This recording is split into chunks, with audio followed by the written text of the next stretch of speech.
Mike Bloomberg buying his way into a debate. Mike Bloomberg, of course, recently dropped that ad where the whole point of the ad was that sometimes Bernie supporters are mean to him online. Oh, and by the way, in that ad, it wasn't even all Bernie supporters. Some of it was Andrew Yang supporters as well. He just made this 20-second collage of people being mean to him online. Some of them were just memes, by the way. They weren't even directed at him.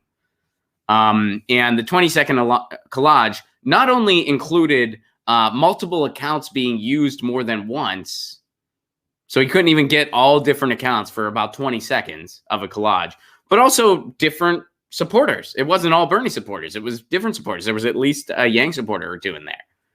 So that's what Mike Bloomberg is doing because he has billions of dollars and can just waste everybody's time, including his own, on this campaign, which is what he's doing. His entire campaign is a massive waste of time. But check it out. Bloomberg makes the debate stage, facing Democratic rivals for the first time. Billionaire Mike Bloomberg has qualified for the upcoming Democratic presidential debate, marking the first time he'll stand alongside the rivals he has so far avoided by bypassing the early voting states and using his personal fortune to define himself through television ads. That's a really nice way of saying he hasn't really done anything so far because he's just buying his way into the election. He's even more ridiculous than Tom Steyer, at least Tom Steyer, who is also buying his way into the election. But at least Tom Steyer has been on the debate stage.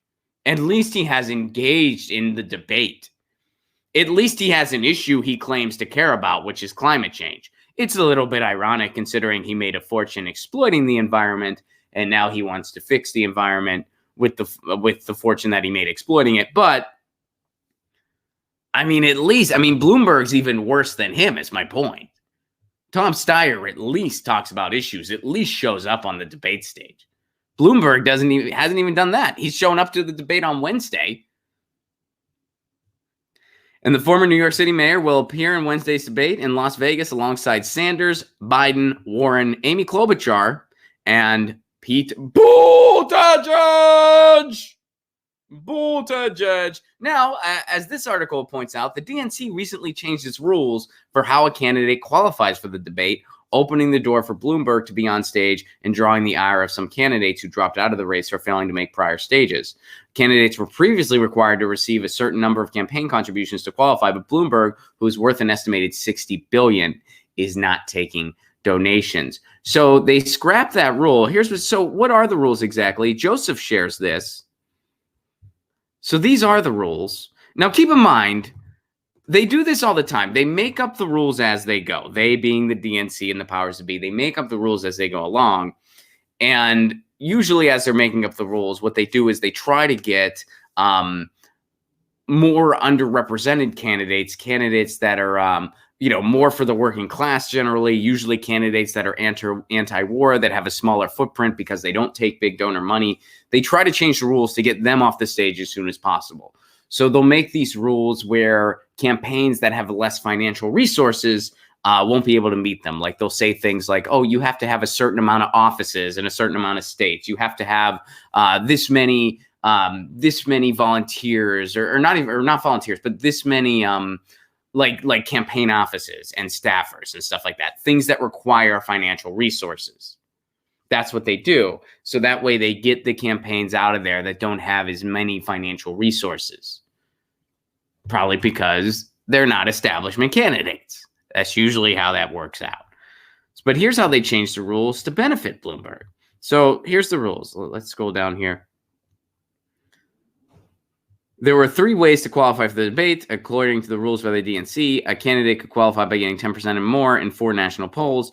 And the DNC has to approve these pollsters, getting 12% or more in the polls from approved pollsters. Finally, they could have also qualified by picking up at least 1 pledged delegate. Now, there used to be a rule that you had to have a certain amount of individual support. They did away with that rule for Mike Bloomberg. Why did they do away with that rule for Mike Bloomberg? Well, he'll tell you, well, it's because he's not taking contributions. But really, it's because he doesn't have any grassroots support. So they're going to do away with that requirement so that he can get on the debate stage. He managed to buy his way onto some polls. He managed to flood the market with his ads so much that he showed up on some polls. but he doesn't have the individual support that a candidate should have to be on that stage at this point. So they scrap that rule for him. And that's how the DNC operates. They make the rules up as they go along to squash candidates without all the money, without the establishment support. And then they make the rules up to benefit those candidates who are just openly part of the oligarchy, who are openly just trying to buy an election. They change the rules to help those candidates. Instead of changing it the other way, they'll never change it the other way. They'll never be like, you know what? Even if this campaign doesn't have all the financial resources as some other campaigns that take corporate money, which shouldn't be legal, but that's a different conversation. This person has so much individual support, they should be on this stage. The people have clearly spoken and want to see them. They'll never change the rule that way. They'll never change the rule to benefit more grassroots candidates. And we've seen it before. We've seen it. It repeats over and over. In 2008, they made sure they got Kucinich off that stage as soon as they could by changing the rules. He didn't have offices in certain places. Same with Ron Paul. They did it to Tulsi Gabbard this time around. If Bernie Sanders wasn't as popular as he is, they would do it to him. They've been trying. The DNC tried early on to kind of alter the rules so someone like Bernie wouldn't even qualify. They failed at doing it. So there you go. They changed this rule for Bloomberg because he doesn't have any grassroots support. And they want to try to mask that, so they're just ditching that requirement. Very interesting.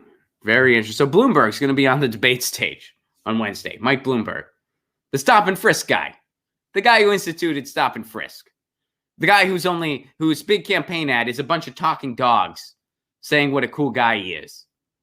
Because they couldn't get those testimonials from actual people. So they have paid actors doing voiceover for talking dogs. That's a Mike Bloomberg ad. Another Mike Bloomberg ad is just talking about how Bernie supporters, even though they weren't even all Bernie supporters, are mean to him online. That's Mike Bloomberg's message. Hey, here's some talking dogs that support me. Because stop and frisk didn't apply to dogs. So New York City dogs, they're cool with me. And some Bernie people were mean to me on Twitter. What a message. I mean, look at everything in our society, and your message is, hey, look at these people that were mean to me online. It's not a big surprise that Mike Bloomberg really connects with someone whose campaign slogan was, I'm with her. It's really not surprising that those two are pretty like-minded. Narcissist birds of a feather flock together. But we'll have to listen to Mike Bloomberg's dribble on Wednesday, as if these debates couldn't actually get worse. The worst one was that CNN one, by the way. The last debate was mildly better than the CNN one, which is saying absolutely nothing. That CNN debate was so terrible. I firmly believe everybody who was a higher up who had something to do with that debate, the moderators, and so forth, should have just been fired on the spot. That's how disgusting that debate was. All three of those moderators should have just been instantly fired. It was an insult to the idea of news and information. It was an insult to the American people. It was an insult even to the candidates on stage. To some of them, to Bernie, it was insulting. It was horrific. It was absolutely horrific. And all I could think of watching that whole debate was, we deserve better than this. You know, whenever people say, oh, well, the American people, they get with it. No one, we do not deserve this. The American people don't deserve this. We're better than that. We don't get that because that's what the people demand. We get that because that's what the owners demand. Because that's what the ruling class demands. Because that's what the corporate media demands. And that model is slowly going away, and they're going to do everything they can to try to retain their power. But anyway, next debate, we get Mike Bloomberg. So maybe it'll be even worse than the CNN one. Maybe he single-handedly can make it even worse. We'll see. But look forward to that train wreck tomorrow night. Get your news on with Ron. Don't you want to know what's going on? We're getting our news today.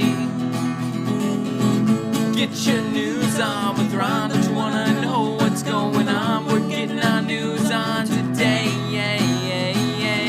You can tweet me an article at Ron Placone.